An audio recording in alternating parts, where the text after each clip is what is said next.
तो इस वक्त की बड़ी खबर आपको बता दें कि महाराष्ट्र में बीजेपी की राह आसान हो चुकी है। महाराष्ट्र में बीजेपी ने पहली परीक्षा पास कर ली है, लेकिन अभी उसका असली इम्तिहान बाकी है। बीजेपी ने हरिभाऊ बागड़े जो है उनके निर्विरोध स्पीकर तो चुन लिए गए हैं, लेकिन पार्टी को आज सदन में अपना विश्वास मत हासिल करना है।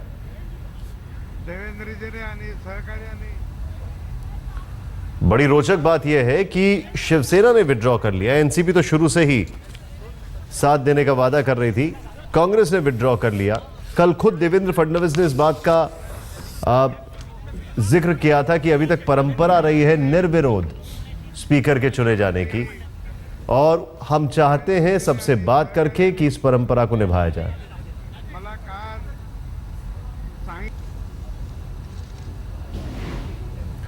लेकिन एकाएक ये क्या हृदय परिवर्तन हुआ शिवसेना का, या फिर कुछ स्कोप था और रात भर में कुछ हुआ? विश्वास मत को लेकर शिवसेना, बीजेपी और एनसीपी का क्या कहना है, आइए देखते हैं।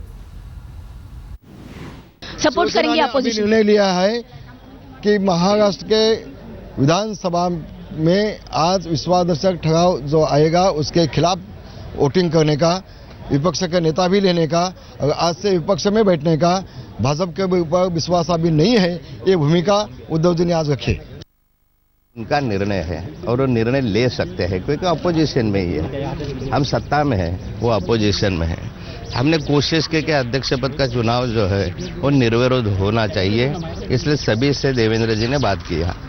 उसको प्रतिशत नहीं मिला, ठीक है, उनको अगर विरोध में मतदान करना है तो वो कर सकते हैं, वो उनका निर्णय है। लेकिन बहुमत के खिलाफ जब शिवसेना वोट करेगी, आप कहाँ से नंबर्स लाएंगे? नंबर्स कहाँ से लाएंगे? ये तो आपको अभी पता चलेगा, 1 घंटे के बाद नंबर्स कहाँ से आएंगे। नंबर्स हमारे पास पूरी तरह से है और हम यहाँ विश्वास मत अच्छे वोटों से जीतने वाले हैं। अरे भाई, हमने जो है पहले ही जो है कहा है कि इस राज्य में स्थिर सरकार देने के लिए हम समर्थन देंगे। तो पहले से हमारे जो है वो उसमें कोई बदलाव तो है नहीं हमारे पॉलिसी में, पहले हम कह चुके हैं। लेकिन समर्थन देगी तो ऐसी तो बात नहीं है कि हम ऐसा होगा तो वैसा होगा, वैसा होगा तो ऐसा होगा, ऐसा हमने कहा कि हम इस सरकार को स्थिरता देने के लिए, इस राज्य के भलाई के लिए हम पूरी कोशिश करने वाले हैं और आप देखेंगे। वैसे आपको एक चीज बता दें, आज सामना में बकायदा लिखा गया है कि क्या चूहों के समर्थन से सरकार बचेगी। उन चूहों का जिक्र है जिन्होंने सरकार की तिजोरी में सेंध लगाई, उसको कुतरने की कोशिश की, यह सामना में लिखा गया है। लेकिन यहां पर 2 समीकरण अपने दर्शकों को बता दें, इससे पहले हमारे जितने भी मेहमान आए हैं उनको इंट्रोड्यूस करें। पहला फॉर्मूला यह है कि अगर एनसीपी पक्ष में वोटिंग करती है तो बड़ी आसानी से 122 जमा 41 163 का आंकड़ा मिलता है, और अगर एनसीपी हट जाती है तो 124 जो होता है वो बहुमत का अपने आप में आंकड़ा बन जाता है। 122 और प्लस 13 जो और निर्दलीय और अन्य हैं उनको मिला के हो जाता है। अब हमारे जो मेहमान हैं उनका हम स्वागत करते हैं। सबसे पहले यहां पर आपको बताना चाहूंगा, उर्मिलेश जी हमारे साथ हैं, सीनियर जर्नलिस्ट। विजय नायक जी हमारे साथ हैं, आपका भी स्वागत है। और हमारे साथ हैं अभी इस वक्त मौजूद ज्योति मल्होत्रा, आपका भी स्वागत है। लेकिन सबसे पहले विजय जी, ये जानना जरूरी है कि क्या होगा विश्वास मत में, ये कोई नहीं जानता है, लेकिन उससे पहले समझना जरूरी है कि जो स्पीकर को लेकर जो कुछ भी हुआ और शिवसेना ने जिस तरीके से कैंडिडेट विड्रॉ किया, क्या वो कहीं ना कहीं इंडिकेशन है कि शायद विश्वास मत में भी शिवसेना एक्सट्रीम स्टैंड न ले? ऐसा कुछ नहीं है। जो बात चली थी कि जो अध्यक्ष जो है वो सर्वसम्मति से चुना जाए, और आज सुबह भी बातें हुई थी, बीजेपी और शिवसेना के नेताओं के बीच में बातें हुई थी। कल रात को भी जेटली साहब के साथ कुछ बात हो रही थी, और ये आज जो हुआ है, और इनका जो विधानसभा के जो अध्यक्ष है उनका जो चुनाव हुआ है उसके बारे में, सर्वसम्मति के बारे में बात हुई थी। और दूसरी बात ऐसी है कि सरकार में जाने का या सरकार से रहने का एक सवाल ही नहीं उठता है। शिवसेना ने अभी तय कर लिया है कि वो अभी विरोध पक्ष में बैठेगी और सरकार का विरोध करेगी। अब गुंजाइश थी, 2 दिन पहले गुंजाइश थी कि वो ठाकरे जी थे, वो राह देख रहे थे, लेकिन राह देखने के बाद भी बीजेपी ने कोई भी प्रतिसाद नहीं दिया उनको, और बीजेपी अपने बलबूते पे वहाँ सरकार चलाना चाहती है। दूसरी बात ऐसी है कि बलबूते पे सरकार तो चलाएगी, लेकिन जब ये ये जो एनसीपी है, राष्ट्रवादी कांग्रेस है, इनका जो समर्थन देगी तो शिवसेना उनके सामने बड़ी समस्याएं खड़ी कर सकती है। क्योंकि आज देखेंगे आप कि शिवसेना अकेली और कांग्रेस, ये दो जो पक्ष है उनके साथ 102 विधायक है। वहाँ 102 विधायक जब आते हैं और विरोध करना शुरू कर देते हैं, तो जो मुख्यमंत्री है फडणवीस, उन्होंने जो बातें कही थी ये एनसीपी के बारे में, उनके विधायक के बारे में, उनके भ्रष्टाचार के बारे में, तो सबसे बड़ी समस्या उनके लिए होगी कि मैं आपसे ये चीज इस पे बातचीत करूंगा अभी, और मैं हमारे जो और मेहमान है उनके पास भी आ रहा हूं। कमलेश इस वक्त हमारे साथ है। कमलेश, क्या खबर आ रही है वहां से? जो स्पीकर को लेकर जिस तरीके से एकाएक कैंडिडेट सबने विड्रॉ कर लिए, सब कुछ सर्वसम्मति से हो गया, क्या इतनी ही स्मूथ सेलिंग विश्वास मत में हो पाएगी?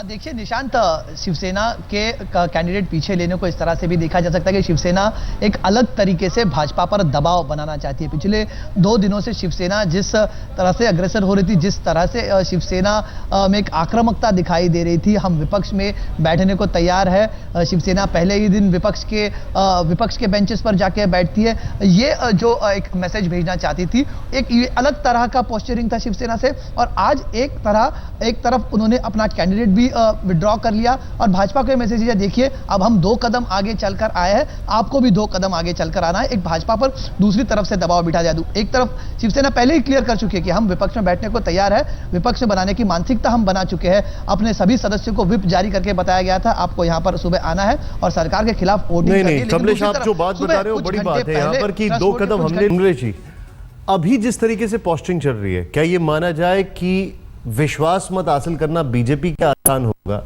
लेकिन शिवसेना का स्टैंड वही रहेगा जो था, या उसमें कुछ चेंजेस आएंगे? निशांत, जब मामला बिल्कुल कुछ मिनटों का हो तब कोई भविष्यवाणी पत्रकार को नहीं करनी चाहिए। कुछ ही मिनटों में सब कुछ सामने आ जाएगा। लेकिन जो अभी स्थितियां हैं उसका अगर मैं आकलन करूं तो 2 बातें बिल्कुल साफ हैं। स्पीकर का जो चयन है, उस वक्त तक शिवसेना बीजेपी के बीच में फीलर्स आ रहे थे, जा रहे थे, लोगों से बात हो रही थी, हॉटलाइन बिल्कुल जारी था उस पर संवाद। तो ऐसा लगता था कि कहीं कुछ मोलतोल हो रहा है। शायद इस वजह से खलल नहीं डाली शिवसेना ने। अगर शिवसेना इस वक्त फैसला करती है कि विश्वास मत के खिलाफ वोट करेगी, एनसीपी जाहिर है समर्थन करेगी, चाहे वो बाहर जाकर करे या अंदर करे, तो मैं समझता हूं कि भारत के इतिहास की शायद ये पहली घटना होगी जब पॉलिटिकल साइंस की भाषा में मैं कहूं कि हिंदुत्व की 2 राइट विंग पार्टियां एक दूसरे के खिलाफ रहेंगी, एक पक्ष में एक विपक्ष में। ये एक नया सूरत हाल होगा। आप इसको कैसे देखती हैं? शिवसेना के लिए होने के लिए क्या है अगर विश्वास मत में बीजेपी का साथ नहीं देते हैं? देखिए, मुझे लगता है कि शिवसेना तो बहुत खो चुकी है, ऑलरेडी खो चुकी है। और इसमें जो नरेंद्र मोदी की जो स्ट्रैटेजी जो दिखाई दे रही है, एक ये अकला चलोरे वाली स्ट्रैटेजी जो उन्होंने कहा कि अब हम महाराष्ट्र में, जो हरियाणा में जो दिखाई दी थी हरियाणा के चुनाव में, और ये बहुत ही इंटरेस्टिंग है। जिस तरह से कैबिनेट रिशफल में संडे में जैसे हमने देखा, अनिल देसाई जो शिवसेना के थे बॉम्बे से दिल्ली तक पहुंचे हैं, दिल्ली के एयरपोर्ट में, लेकिन वहां से फिर उनको वापस बुलाया गया क्योंकि उनको किसी भी पद का किसी अच्छे उसका जो पोस्ट का नहीं दिया गया। तो मुझे लगता है ये जो भारतीय जनता पार्टी या खास करके प्रधानमंत्री नरेंद्र मोदी ने ये जो स्ट्रैटेजी अपनाई है कि हम अपनी स्ट्रेंथ पे हम सरकार चलाएंगे, मुझे लगता है यही जो है शिवसेना को ये प्रेशर टैक्टिक्स जो है वो काम करती हुई दिखाई दे रही है। लेकिन बड़ी रोचक बात यह है कि कल, जैसा कि अभी उर्मिलेश जी बता रहे थे, जय शिवाजी के नारे लगाए शिवसैनिकों ने विधानसभा में, तो बगल से आवाज आई बीजेपी वालों की, जय श्री राम।